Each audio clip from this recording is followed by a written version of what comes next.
ऊपर ये सारी पॉलिसी लाते रहे। उसी तरह मोदी जी भी अपना कैंपेन करते रहे और उसी दौर में 5 हवाई अड्डों को बेच दिया और ये हमारा एजुकेशन बेच रहा है। ऐसे दौर में जब इलेक्शन हो रहा है तो इन लोगों को एक्सपोज करने की जरूरत है।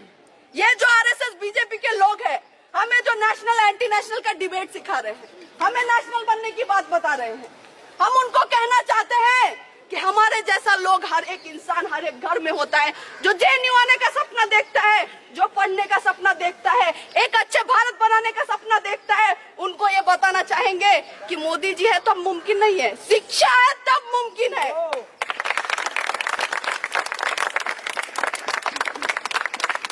शिक्षा है तब समानता है, शिक्षा है तब सम्मान है, शिक्षा है तब विकास है।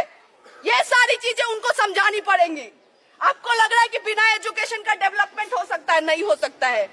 आपको लगता है कि नौकरी पकौड़े तलना, आपके लिए साइबर सेल में काम करना ये नौकरी है, तो हम नहीं मानते इसको नौकरी।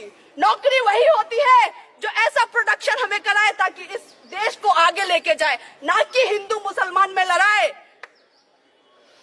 गलत गलत वीडियो डाल के आप दंगे करवा लीजिए पूरे देश में, लेकिन ये देश आपको एक्सपोज करेगा, बोलेगा कि आप ये जो फॉल्स डाइकोटमी क्रिएट कर रहे हैं, इंटरनल एनिमी तब से किए जा रहे हैं। हम पूछना चाहते हैं और हम ये बताना भी चाहते हैं कि इस देश का अगर इंटरनल एनिमी कोई है तो ये आरएसएस के लोग हैं।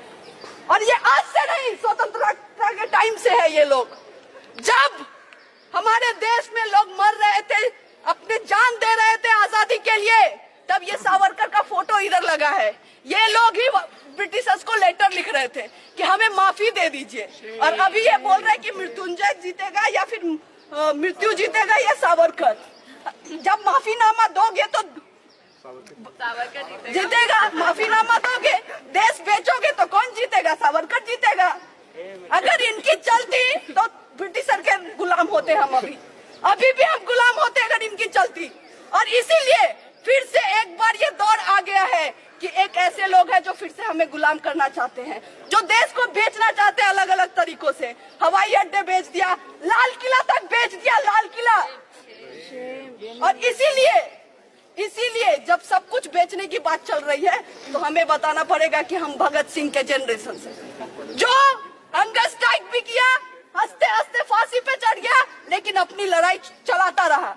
ये बोलता रहा कि अगर इंडिया होगा तो एक ऐसा इंडिया होगा जिसमें सबको समानता होगी, सब शिक्षा ले सकता है, सब हेल्थ ले सकता है, और इस तरह के भारत की सपना हम देखते हैं। और इसीलिए आज हम जनरेशन पे एक बहुत बड़ा हमारे ऊपर एक जिम्मेदारी है कि हम सब मिलके इस मुद्दे को आगे लेके जाए और इनको बोले कि आप चाहते हैं एंटी नेशनल नेशनल का डिबेट करना, हम इन सारी चीजों पे डिबेट करना चाहते हैं।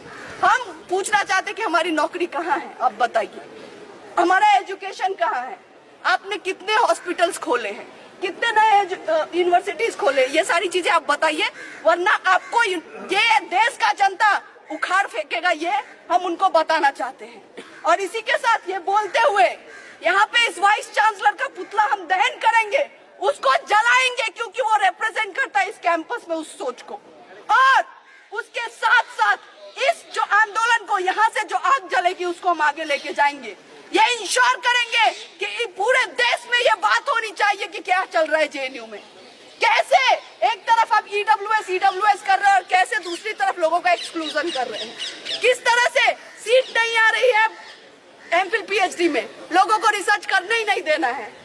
एक सेंटर है एक्सक्लूजन का, उसमें एसटी का सीट नहीं है। इससे बड़ा एक्सक्लूजन क्या होगा? आप डेप्रीवेशन पॉइंट्स, जिसके लिए जेएनयू जाना जाता है, वहां पे डेप्रीवेशन पॉइंट्स खत्म कर रहे हैं। बीए लैटरल एंट्री, जिसमें बीए फर्स्ट ईयर में इंग्लिश में पूछते हैं, जो नहीं आ पाते हैं वो बीए सेकेंड ईयर में देते हैं, उनको वो बंद कर रहे हैं। और तब कर रहे हैं जब पूरा एसएल बोल रहा है कि हमें बीए लैटरल एंट्री का एग्जाम चाहिए। ऐसे दौर में जब ये सारी चीजें कर रहे हैं तो हमें ये समझना पड़ेगा कि हमारा जो एनिमी है उसको अब उखाड़ फेंकना है हमें।